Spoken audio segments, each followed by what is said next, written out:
Maria Zack, give her a hand. Thanks, buddy. John's great and inspirational to me, so I'm very blessed to be his friend, and he's stuck with me for life, whether he likes it or not. I am Maria Zack, and I have quite a story to tell you, and it's a God story. This is not my journey, it's his journey, and he has called us all, and you all would not be sitting in these chairs if he didn't call you. So since you recognize the call, you will recognize why I'm here today, because there's something you need to know that you have not been told. So this is going to be a little mind-blowing, and I will tell you, I met with a couple people a couple days ago, and I get all these emails, and it's the same email every time. My head is spinning. So I'm trying not to have your head spin, but for you to be able to absorb what I'm going to tell you, because my expertise is very unusual. Number one, a female lobbyist for 30 years. There weren't a whole lot of women. I was the first set. There were 3 of us in the state of Georgia, but I had already come from Florida working in the legislature.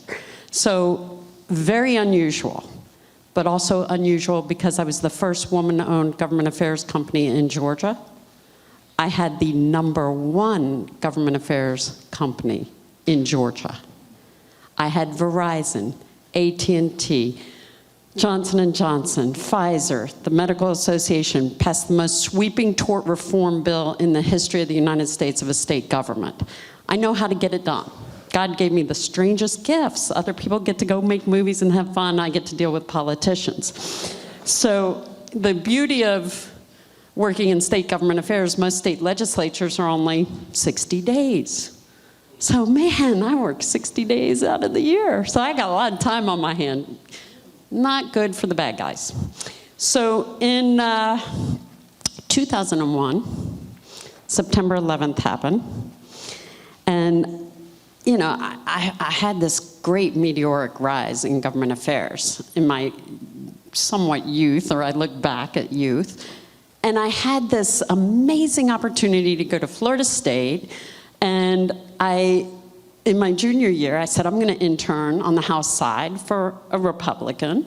And then in my senior year, I'm going to learn the Senate and work with a Democrat, the head of the Miami-Dade delegation. So I could learn both parties and both houses all at once. So I got to know the governor, I got to know politicians galore. I got hired immediately to be a legislative aide on the Space Coast. The space shuttle blew up. I had to deal with all the media and body parts washing up on shore. And then when you go to hold a press conference and all of a sudden bales of marijuana are showing up and you're getting calls from the media guys going, Maria, I would come to your press conference, but we got bales of marijuana coming on shore. That's what life in Florida is like. So learning government affairs and learning media from inside government was great. And from the bureaucracy, actually working in the bureaucracy. I loved getting constituent calls because generally when they called, they had a problem or they had an issue they needed fixed or were concerned about legislation. Those calls make a difference. Meet every single one of your elected officials because when they see you eye to eye, don't do phone calls if you can avoid it. See them in their offices, face to face, eyeball to eyeball, because it brings the personal side to it. And they, you know, I'm a visual person anyway. And if you want to get a message across to me and you show me something visual, then it's great. You have visuals on your table, very confidential documents previously, and some of them are now out. But you also have something called a bracelet. God came to me after September 11th with this great experience I had and background and meteoric rise of working for a Fortune 5 company globally. So I was in my 20s. I had an extraordinary budget. I was going to Super Bowls and World Series and hanging out with all the top race car drivers to country music stars to ZZ Top asking me to play poker after the concert.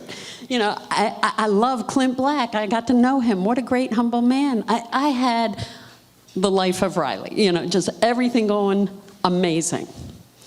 But what people didn't know is that at 20, I was stricken with one of the most debilitating forms of arthritis. I was crippled at 20. And I was like, sixth doctor that I went to said, you will be in a wheelchair by the age of 35. And he's crying. And he was so upset because he knew what my life was going to be. It's very painful, it's very difficult, and at that time there were no medicines. And I turned to him, I said, no, I'm not. And he's like, look, I know it's going to be hard for you to accept. I said, no, I'm not. God's got me. And I knew it. And he would write to me. I transferred to Florida State, and he would write me letters. This doctor I didn't even know. And at first I was misdiagnosed, gout, and I look up gout and run to the library. We didn't have phones. Gout, rich man's disease. Well, I'm dirt poor. I collected aluminum cans to eat. My parents got a divorce when I was little. My dad was a hairdresser. My mom stayed at home with 6 kids. It was not good. And I'm like, this is quite the interesting thing. The medicines, $30,000 to $60,000 every 6 weeks. I used to joke, because at first it was $600 a month with the one medicine, and then all of a sudden it skyrockets with the new medicines. I devoted my body to science, and I am the first humanized proteins patient study group. So when you see Phil Mickelson on TV golfing, oh, Embrel's great, I was that guinea pig. There is now a whole new group of biologic medicines that are available for people today that have helped people like me.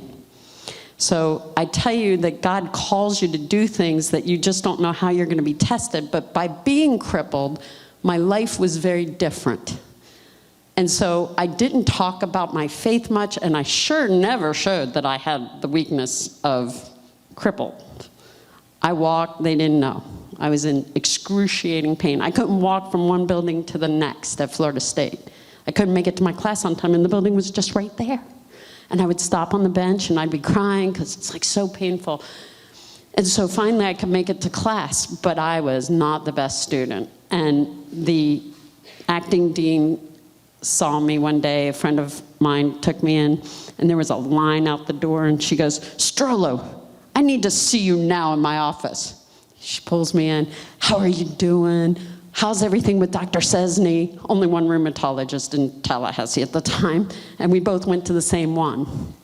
That woman was the angel God gave me to get me through college. She literally walked me through, and when I went to graduate, she had written me a letter and said, you will be the first female president of the United States. And I laughed. I'm like, yeah. I had double vision, never read a book to get through school because I didn't know why. I didn't know I had double vision until after I graduated. And I'm crippled, so yeah, I'm sure that's gonna go over real well. And I'm broke. Not the recipe for ever running for office, but I did. Ran for the most expensive seat in the state Senate in Georgia against multimillionaires. It's tough, but yet winning isn't necessarily winning an election. I lost by about 100 votes. I spent $62,000 and my opponent spent over $1 million and the other opponent spent over $500,000 and we were all within 100 votes of each other. She said, had the election been 1 week later, I would have won. I'm like, wow. So those are rough numbers, but I'm like, I'll take that. And then I got to meet the man of my dreams because I didn't win the election, but I won life, the partner that God made for me. A man who is so spiritual, and I am so, so blessed because he is the foundation for our family.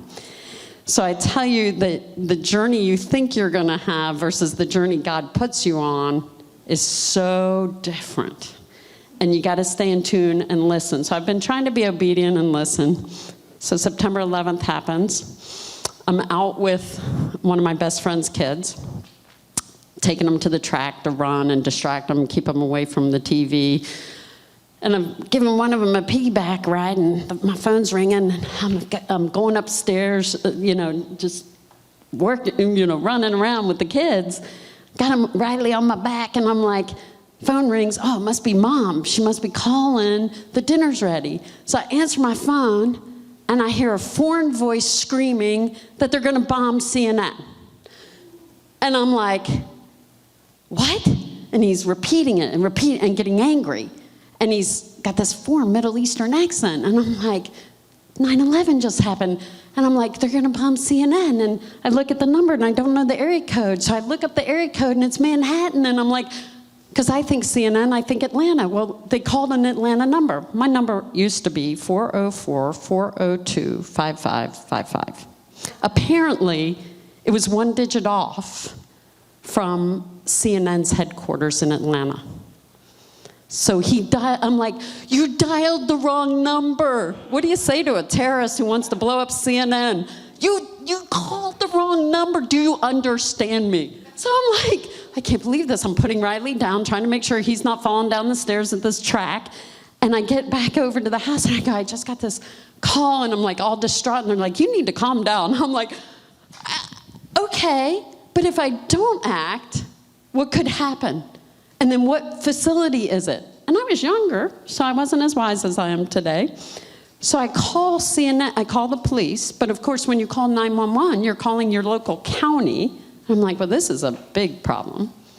So they're like, ma'am, I don't know what to tell you. And I'm like, oh dear Lord, I'm in North Georgia. They don't know what to do. And they didn't know that there was like an 800 DOJ number and the investigation with the FBI for tips. And I didn't know. So I called a buddy of mine who had been with DOJ, and I go, what do I do? And he goes, well, you're gonna look like a crazy person. I said, well, I'm calling CNN because I'm not gonna go unreported. So I called CNN, asked for the security desk, told them that I got this call, and I said, and now it's your turn. You know, I gave you what I have. I did my job. So I was like, whew.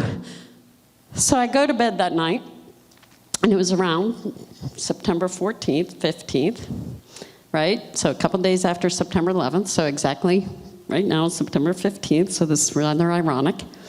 And God calls upon me to create a company called Bracelets, prayer bracelets, what you're seeing. And he said, you'll honor the people who fight, and you will get people praying for them and for their families. I thought, I'm not into jewelry. I run a government affairs firm, and I'm gonna go do a bracelet company? Okay. So I did it. Went, created it. I'm running for the Senate, state Senate, and it's all colliding at the same time as things are starting. I build the company, I get everything ready to launch, and I said, I'll just send one press release. I sent it to USA Today. And within 3 weeks, I was on the cover of USA Today twice, including on my birthday, which was really kind of cool. And I'm running for Senate, so it's kind of hard to run the company, run this. So I did this, and I started getting the most amazing letters. A man wrote to me from Greenville, South Carolina, saying, I'm in the military, and I'm also a police officer. I would be honored if you would please put me on one of your bracelets. Am I worthy of being prayed for? Boy, wow. The same day, I get a letter from a woman. She was like in the Oklahoma area. And she says, I have a 6-year-old boy. He can't decide if he wants a police officer or a military guy. We'll leave it up to you. And I got this guy, and I'm like, I know exactly who God wants him to have. I was like, oh my gosh. So I was able to exchange their names as well, so they could communicate prayer requests. I had people calling from all around the world, and it was just me running this little company. I had $1 million in sales in 3 weeks. Not a good thing. It's like instant success is great, but it's like, oh my gosh, I'm running for the Senate.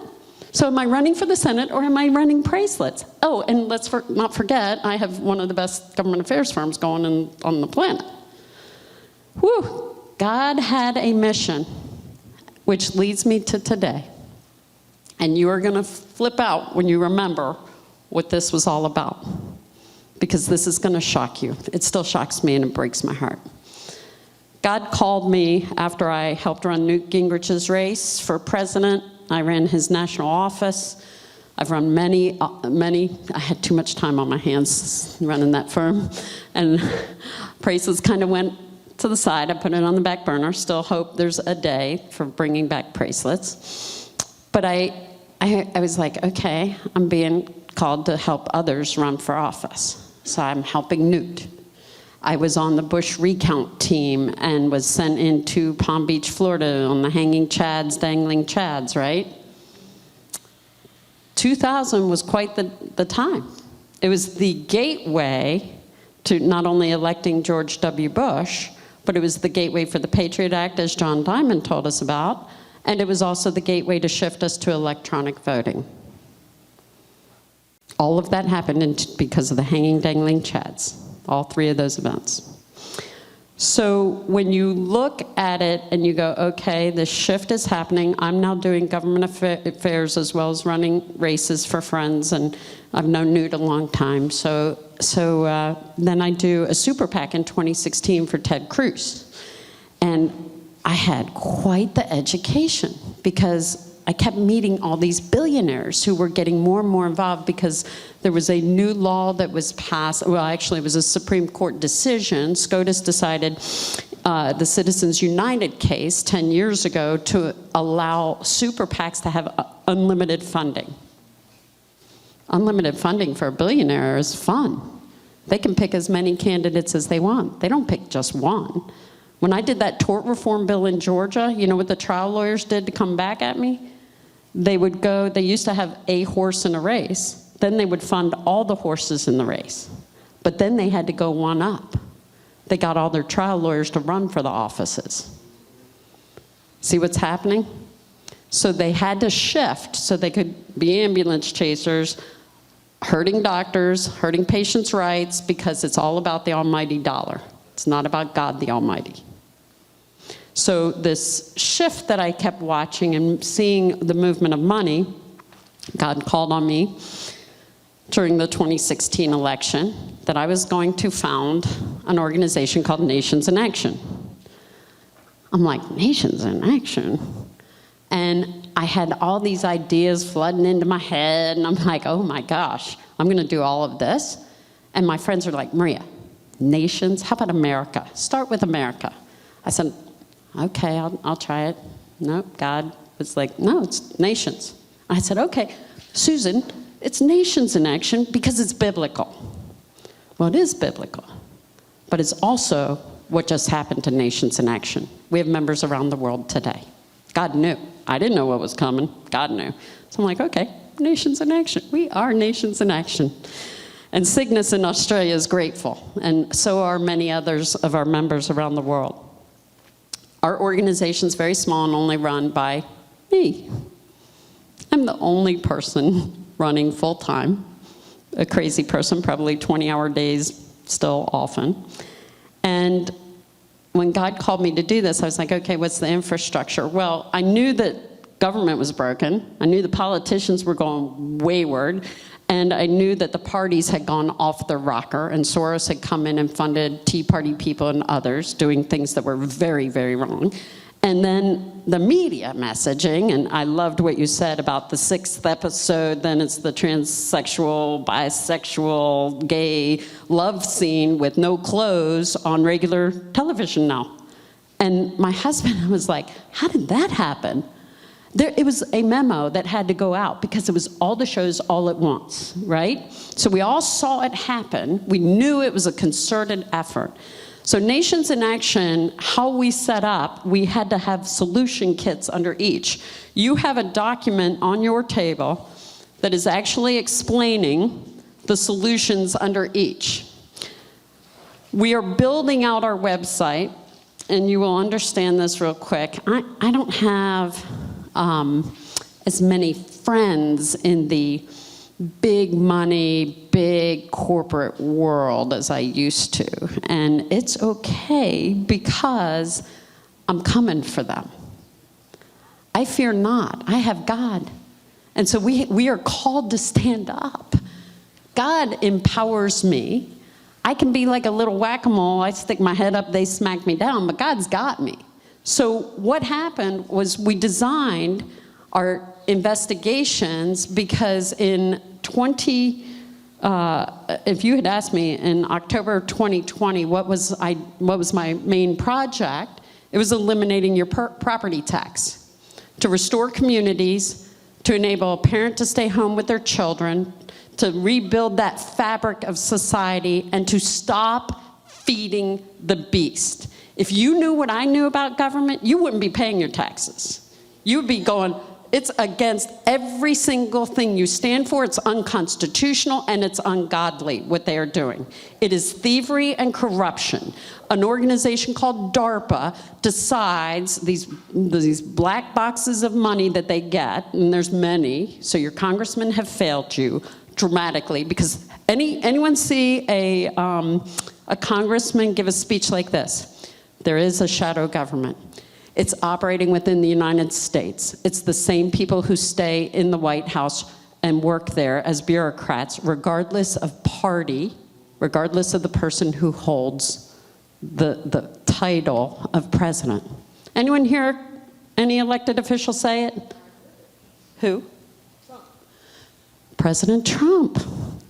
So he started talking about the swamp, right? The team members at Nations in Action have now been going out and meeting with congressmen, and they go to public forums and they go, Congressman, can you tell us, is there a shadow government? We heard from this organization, Nations in Action, that there is a shadow government. Is that true? And they say, yes, it is. Now, the shadow government's a little bit different than the deep state. The deep state, to me, and this is what we try to teach in our classes and with our website. We're on our 5th website because we keep getting attacked for some strange reason. So we ended up realizing that there is actually about 38 people globally controlling the world. That is the shadow government. The deep state are the puppets and the elected officials that take their orders from the puppets, and the consultants. So the guys who get the stock tip in Congress, or they get funding for their friends' companies. Those are the deep state. Very different than the shadow government. The shadow government are some of the most evil people on the planet carrying out the devil's orders. They are not of God, okay? So our investigation on October of 2020 was that we actually had gotten approved, and you have a letter, I believe, on your desk, Dear Mr. President. Dear Mr. President, and it talks about the freedom of home ownership. Nations in Action's program to eliminate your property tax was actually a way to show how to stop doing government fuzzy math and rebuild the community. Now, Kellyanne Conway said, Maria, this is a local issue. I go, no, it's not. Jim Jordan, I meet with him, and he goes, Maria, tell me how this affects us at the federal government level. I was like, brilliant question. Because you pay capital gains, but you also have Medicaid budgets that are impacted because you're forcing people into poverty. When you do real math, and this is the beauty of graduate school, the one thing that I could say that I really walked out of that was the most brilliant thing was learning implicit costs, explicit costs, and opportunity costs in finance. When you understand the real cost, when you drive somewhere, it's not the cost of the gas to get here. That mileage amount that you're given by the IRS, the 56, 57 cents a mile, that's taking into consideration all the impacts on your vehicle. Why do we not do that in government? People said to me, Maria, $10 billion is what we get on property tax in Georgia. Where are you going to find $10 billion? I said, how do you know I need $10 billion? And don't tell me in budgets of trillions of dollars we don't have the ability to shift from the general fund. Just because you say, oh, it's local, and you're going to hurt the local community. Why is it that Texas came out with a bill going, 2.5% sales tax increase, we can do it? Well, 2.5 cents was the equal amount. So I told my intern, call Texas Public Policy Foundation, ask them about the implicit and explicit costs. And on the back of your page, you have some of those recommendations. That list is a whole lot longer. We actually have like 40 items that are impacted. Nobody could tell him. He was a Duke student, brilliant, and he was floored, and I gave him the best lesson of his life on government fuzzy math. I said, go ask him, what is the real cost of collecting? What is the cost of all the employees, all the pension, all their health care, their desk, their chair, their software, their computer, the envelopes that they mail to you with your tax appraisal, the lawsuits, the disputes? Tell me, what is the cost of that? Oh, no one could tell him. He was shocked. He goes, oh my gosh, I get it now. And he was a Democrat. I don't care about party. I am like so agnostic to party. The bad guys are in both parties, the good guys are in both parties. We're in a civil war. Inside our departments, they have been weaponized, and there are really good people who are so thoroughly disgusted because their names are now maligned because they work for the FBI or DOJ or one of the other three-letter agencies. Please do not throw out the baby with the bathwater. The very bad people who have done this to our institutions, they have also done it to our churches. When people come in and infiltrate on behalf of evil, they are there to destroy it, and they give you messaging and key words. One of the key things that I love early in my career is I would take every class I could with the Philip Morris family of companies. During Kraft Foods, Dairy Compact legislation, and Miller Brewing, I had the best training. I did safe boating programs, designated skipper programs. Everyone has heard about those nationally. That was me. I love creating solutions to make sure people are safe and happy and healthy and of faith. So here I am going, okay, we're going to eliminate your property tax. And I get a call that Jared Kirshner reviewed my package, that letter, and they said, yes, we're going to put this into the platinum plan of President Trump. 3 weeks before the election, I'm like, oh, I know what we're going to be doing in November. And then it's like, brick wall. Okay. I'm like, okay, team. They're like, Maria, we worked the polls in Fulton County. We saw so much. I said, okay, guys, sit down, and I want you to build a list and take the statutes. And there was an attorney, and I said, I want you to build a list of all the ways cheating occurred. And it started off being a 40-page item. We're now up to 116. The ways in the statute, all your statutes, there are not penalties. In Kansas right now, there are not penalties for violating any of the laws. Congratulations. Are you kidding me? Who did that? Who did that? You should be appalled. Shame on them. What is the value of your vote? Your vote means whether or not the Constitution stands for anything, whether or not you have the right to pray. The First Amendment is everything. It is our media. It's our ability to speak, to pray. Shame on us. Shame on Congress, and shame on every elected official. If I ever have time to write a book, the title is What They Aren't Saying. They're not telling you. They know who's corrupt inside, but they're in a club. Maria, we can't say that, but I'll tell you privately. Psst, psst, psst, psst. So I get all the goods. Well, what am I supposed to do? I'm feeling like that flashback to 9/11. What am I supposed to do with this? This is on my shoulders. So I'm like, this isn't right. America is falling, and I should not be out here alone. You do not see another person with my skill sets. Political, running campaigns. See anyone out there who's run campaigns, who's out there on the circuit? No. Any lobbyists? No. Government affairs experts? No. They would all lose their jobs. Anyone with political PR experience? No. They're very few and hard to find anyway. And then you find someone who has grassroots expert, someone who also has political party expertise. God prepared me with all of that. And so I'm looking around going, why are all these groups out there saying, go do this, or go to these talking heads conferences? Oh my gosh, it is a distraction and it's about money.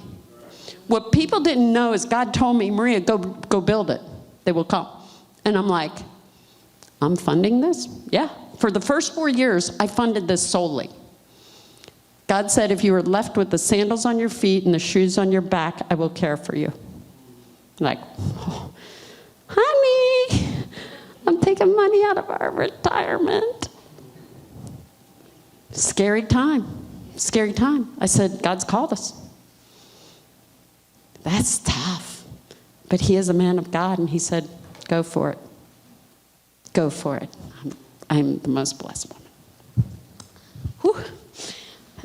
I just love him to death. I can't even, if you guys knew him, you would understand, and love him as well, and what he has enabled me to do, because we are saving the world. And it was not about saving America. It's nations in action. And all of a sudden, all those friends of mine doing the affidavits are ignored. The laws are written wrong. There's no penalty. Everyone who worked polls have been betrayed by America, and all of you as voters have been betrayed by the people who refused to do an audit. Okay, audits. Don't we love having audits? Every business, I own businesses. I even have an IT company, but everything's kind of been shoved aside, my companies, while I go do this, because nothing else matters. You honor God, and you try to win back your country, because we won't have a country and we won't have life. So we are on the brink. It's bad, guys. It's really, really bad. And I will tell you that we went into the investigation into the elections, and God's great sense of humor, because when people are looking for a way to talk to congressmen, like who do they know in politics that can go to a congressman, because I got key information, they go, Maria. Friends of mine, I have a great Rolodex. Friends of mine call and they're like, hey, I got someone you need to meet. November 18th, I had a meeting with a source who said the theft of the election in the United States happened at Leonardo, a eighth largest defense contracting firm in the world. Arturo Delia, the second man in the picture, went home to his girlfriend of 10, 12 years, whatever it is. She's like a wife. Goes home to her and says on November 4th, I don't know why we're stealing the election in America.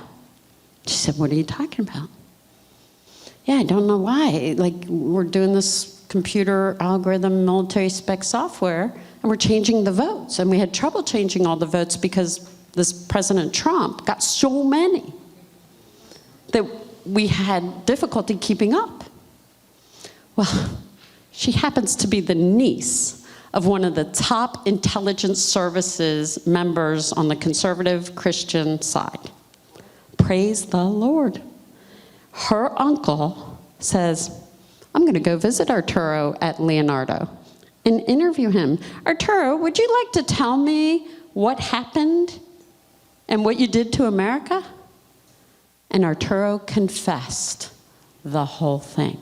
He brought another officer with him, which then led to a lot of people being scared to death in the Italian intelligence services. Italy has fallen to huge Chinese infiltration years ago. Italy has a war, internal civil war, far worse than America's.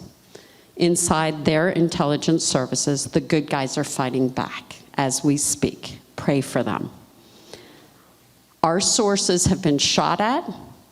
They have been run off the road, harmed. They have had surgery. And worse, Americans in the quote-unquote movement infiltrated me and sent people to hunt my people.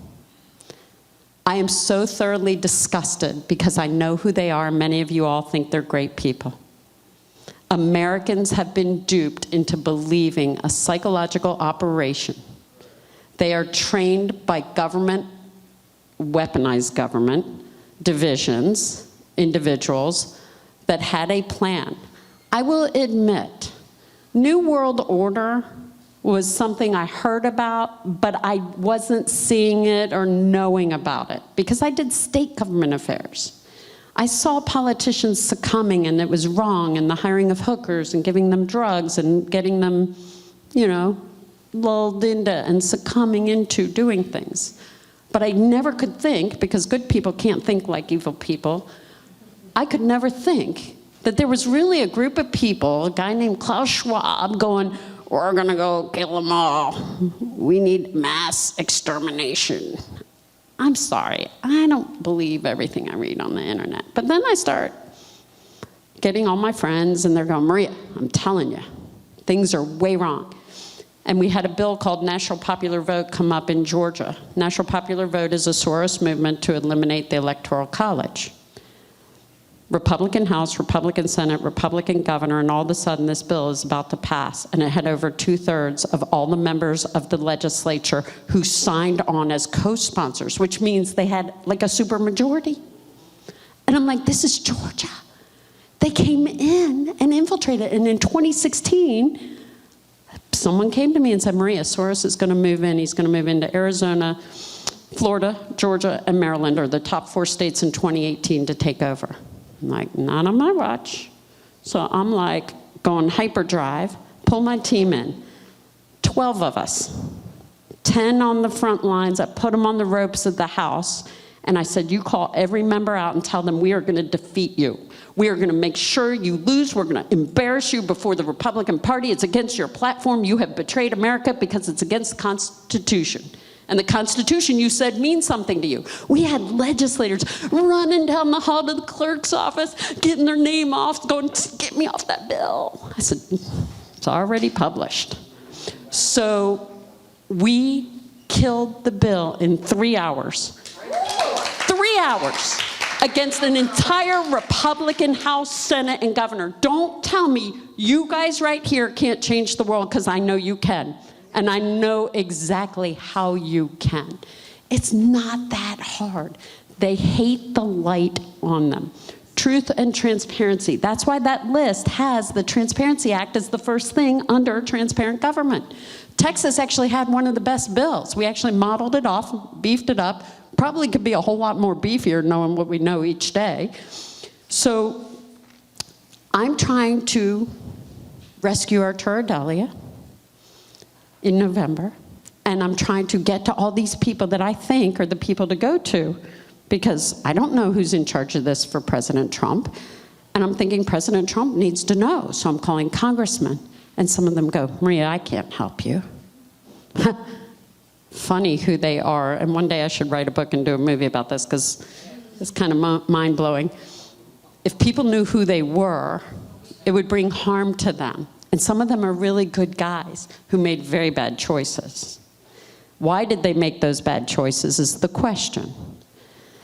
And now, in retrospect, they're probably going, man, I really screwed up. I should have listened to Maria. I should have gotten a team around her. No one did. Instead, the bad guys were invading me. And I had Arturo on lockdown and protected by the Secret Service guys, the intel guys in Italy, and I'm funding it out of my retirement. I didn't quite tell my husband about all of that. I will admit it. He doesn't really like dealing with the finances, and I'm very grateful he never sees them. Because I'm like, God, you got us. God's got us, God's got us. Yes, please. So it felt like an eternity. It was about 15 days. I was not sleeping, I was barely eating, I was in car chases, I was being hidden in Virginia, and I was trying to get key documents to the president and to his team. And one of them was this. Well, first, everything went south. And people were maligning me and going, Maria's trying to rip us off. She wants $750,000. That's the other book I should write. The Cost of America in November of 2020 was $750,000. I needed a security team, housing, and I need to go rescue the Italians out of Italy and bring them here before the January 6th hearing. And actually, I had December 6th and December 13th because the state electors were being approved in that process. And I've been an alternate elector. I know the process. And so I'm like going, I gotta hurry, I gotta hurry. I'm like, you know, crazy person. And I had people saying, well, she wants $750,000. And people were saying, she's a liar and she's just trying to steal money. And I'm like, I can't believe they're saying this about me. I know they don't know me, but I'm an innocent, good person. I'm trying to save America. And what they didn't know is that it was their team who made the budget. Oh, how ironic. So I find out more about those people. It's shocking. I know where the bodies are buried. And I couldn't get to President Trump, but thank God for Mark Meadows. He knew me, he's spoken. We've had Jim Jordan, we've had great speakers at Nations in Action over the years, so they already knew us. And so my team were friends and had helped some of them get elected, so I said, get me Mark's phone number. I'm desperate here. And I was trying to get in a skiff, and some people had COVID, so they couldn't do it in December, and I'm like, the clock is ticking, Arturo's being protected, but it's costing us an arm and a leg. And we got to keep him safe because he's got to come testify and tell the world what happened. So I worked with some people. I can't go into too much information, but I will tell you that people that I worked with, this one guy in particular that Mark had me talk to, was a genius data research guy. And he goes, what do you have? That was from one of our meetings of my team all praying with me and for the people in Italy. That audio tape went global. I wasn't going to tell the world because I'm trying to save Arturo. No one could know. I have never done this. I don't know what you're supposed to keep secret, what you're supposed to tell the world. I'm like, oh my gosh, I just want the good guys in leadership to make this decision. President Trump should make the decision, but I can't get to him. So Mark's guys are all telling me, go do these reports and this is how you do them. And I'm like, I was getting 23 hours of sleep a night. I don't do well with under 5. And I'm being chased and I'm in a home where I don't have TV. I am probably one of the only people in America who really didn't understand January 6th because I didn't have TV. And I'm running for my life and I'm trying to get word to people. So I didn't, for months, see video. So on this excursion, I was with a person that was in that movement to go hunt these guys down, and this guy was like, I'm gonna go blackmail people and I'm gonna go do this. And I'm like, I will have nothing to do with this. I don't break the law, I'm not starting now, I wanna save my country, but I'm not going there. And so I was like, I can't work with some of these people. Even if they are on the right side of fixing what was stolen, and I didn't know how bad the problem was at the time. So I'm like, they're gonna go try to do bad things to people to force them to do certain things to move the way they think it should happen. And they had a plan to rescue Arturo by getting a yacht and sailing him from Italy over to Greece. I said, do you know, I raced for Florida State on the sailing team, and yachts don't move very fast and helicopters do. We will be dead. I said, no, you're not getting a boat. Not a sailboat? What are you thinking? No, Italy, Ferraris, you know, get the heck out of there. So I'm like going, this is like going from bad to worse. And so they have me at a hotel, guns all over the tables, and they're like, we're keeping everything confidential, Maria. We had to move locations. Everything's very clandestine. We had to move locations for safety. Well, then all of a sudden, some reporter friends of theirs all show up. They're here to party. And I'm like, I stood up and I said, get them out of here now. It's rare when you see me that way. I'm a nice person. I don't ever talk to people like that. And I'm like at my wit's end. The world's going to hell and the parties girls are here. And I'm like, no, we're not here to party. And I have people, witnesses in this room that shouldn't be identified by any of the media. And they're coming in, no. So I'm like, I'm in crazy land. This is like my worst nightmare. Because these are the good guys that are going to save America? And then I'm like trying to meet with very big name people, and everything kept failing. Doors kept slamming. I'm like, this is so strange. But when those guys left the hotel room, they left me with a lot of knowledge. And later, one guy comes to me and he goes, you know, those guys you were meeting with, they made very bad decisions. You were not treated right. You were not handled right. They tried to go into Italy and do it themselves without telling me or my team. Well, you guys are, you know, amateurs compared to the Italian intelligence services, so you failed because you spooked them. They didn't know you were coming. You're lucky none of them killed any of you. And so I'm like, this is like worse than I could ever imagine. He said, Maria, Christmas Eve is tomorrow. There is a big party at Mar-a-Lago, and you live right there. So when you go back home and visit your husband, who I've been away from, he goes, go home, see your husband for Christmas, but when you go to Mar-a-Lago Christmas Eve. I'm like, how am I going to do that? Get into Mar-a-Lago? Well, I made some calls. It's 3 o'clock, Christmas Eve. And I'm calling people going, can you get me in? There's some party at Christmas Eve, and I need to see the president. Now, I may be connected, but I'm not that connected. This was a God thing. I had entrance into Mar-a-Lago. I tell my husband, honey, I'm coming. I'm flying in. Get your tux on. Tux? I said, yeah, we're going to some Christmas Eve party. We show up at Mar-a-Lago, have to go through the whole security. They check your car and everything. We show up, we come in. I said, we're here for the Christmas party. And they go, Ms. Zack, we have you down for dinner for the two of you. There isn't a party. You have dinner. And I was like, okay. Like, well, honey, we'll make the best of it. It's Christmas Eve. We're together, and thank God we're together and safe. This is great. And I get to see you. Because he had only visited me once up there. We were in a car chase. It was very frightening, but I was grateful for the car chase because I said, see, I wasn't making this up on the phone. See, you're living it, man. I'm not crazy. So I had a command sergeant major who was with me, and thank God for military, because some of them, they protected me in multiple ways. And so I can tell you that it was the most surreal thing.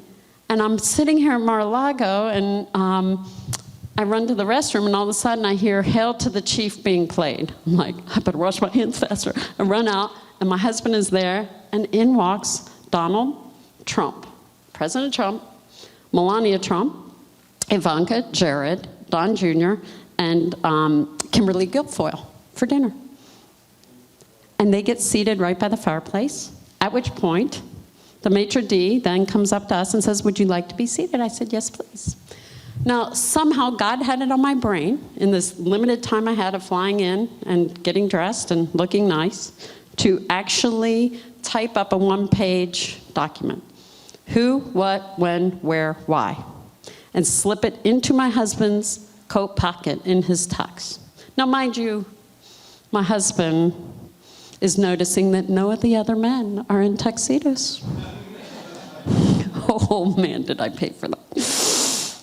I said, honey, don't put this in an envelope. Keep it separate so it's not suspicious to Secret Service. But have it ready if there is any way we get to meet the president. The president comes in, his table is roped off, no one is allowed to go up to him, you know, you're there for dinner. The maitre d' comes up, walks me right by his table, and he looks up and he says, Merry Christmas.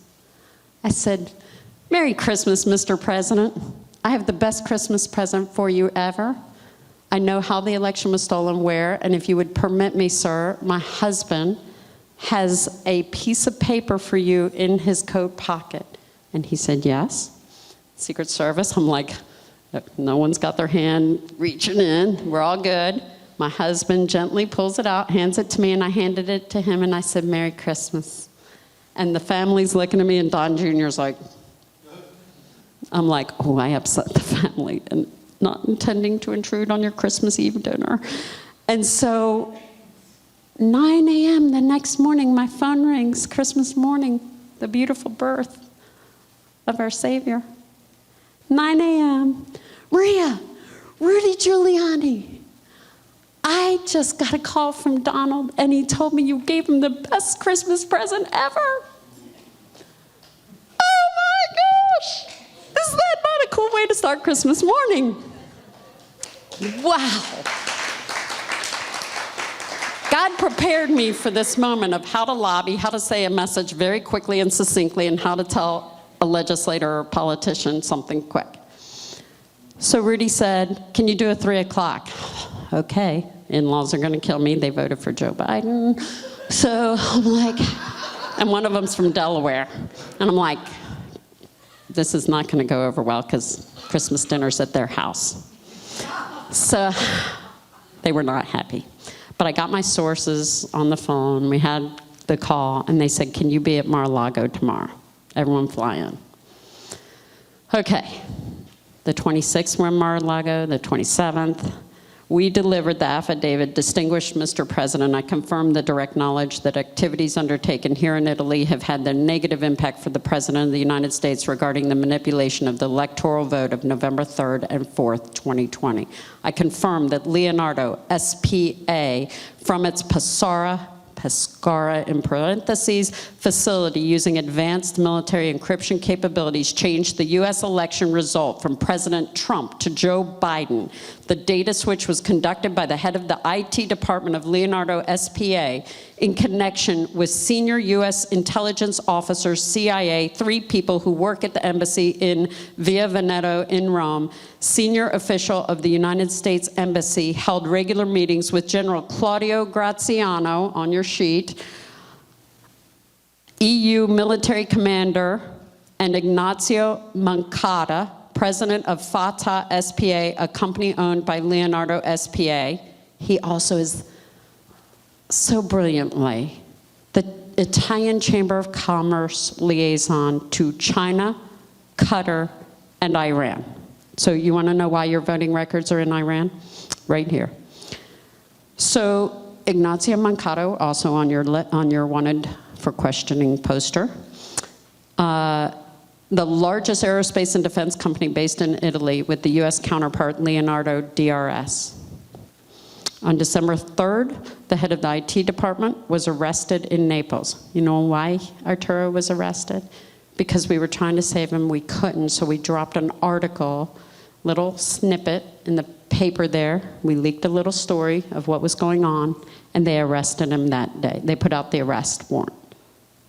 Don't tell me something didn't happen in Leonardo and in Italy when I drop a little article, do a little news media, boom, boosh. They arrest 2 people at Leonardo, and they fire the head of their communications and cybersecurity for the country of Italy. So he says, on December 3rd, the head of the IT department was arrested in Naples. That's when they actually literally arrested him and threw him in jail.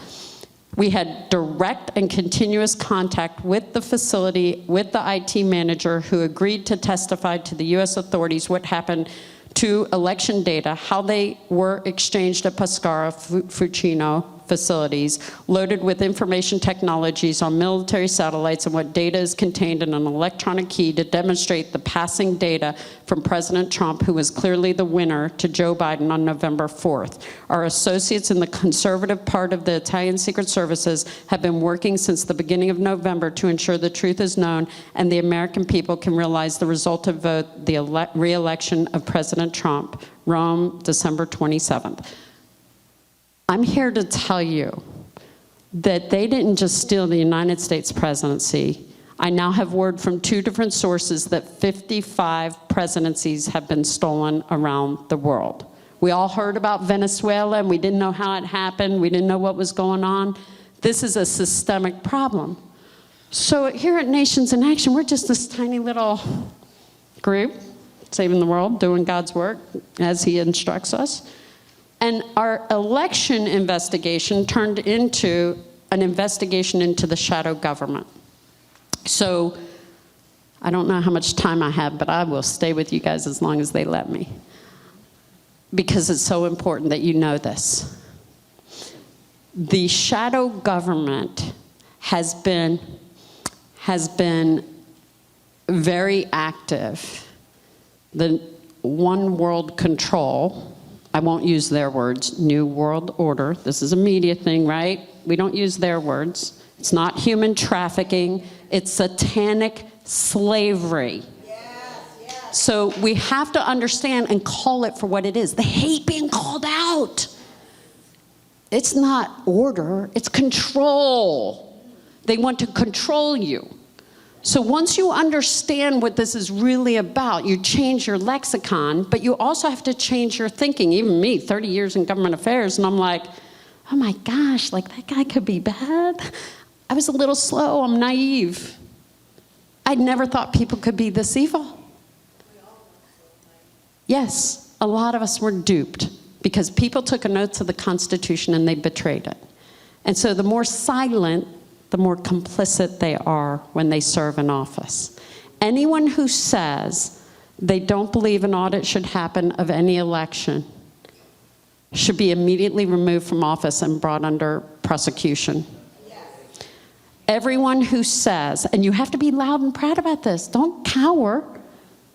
They work for you. Yes. You are the boss. Public servant, that word servant, they are your servants. And you've let them be the bosses, and they have it in their head that they're your boss. They know more than you do. Well, guess what? You now know more than a lot of them in elected office. Because there is a shadow government. They've weaponized government. We know who a lot of them, of who they are inside of government, inside of corporations, how they went into the Disney board, made sure they changed the programming of the kids' minds because they own hedge funds and mega wealthy businesses that you funded. Now I have an IT company, I'm trying to get investments.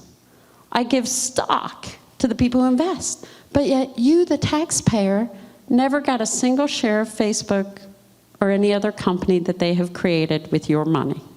They use your government facilities. Mr. Fauci owns patents with the work you paid him to do. I'm sorry, I run companies. I pay my IT guys to code. Now, that doesn't mean they get to go run off with the code and own my company. You allowed it. You allowed it. You're going to keep allowing it? No. So we have solutions, and that's the sheet you have. We're at triage stage today.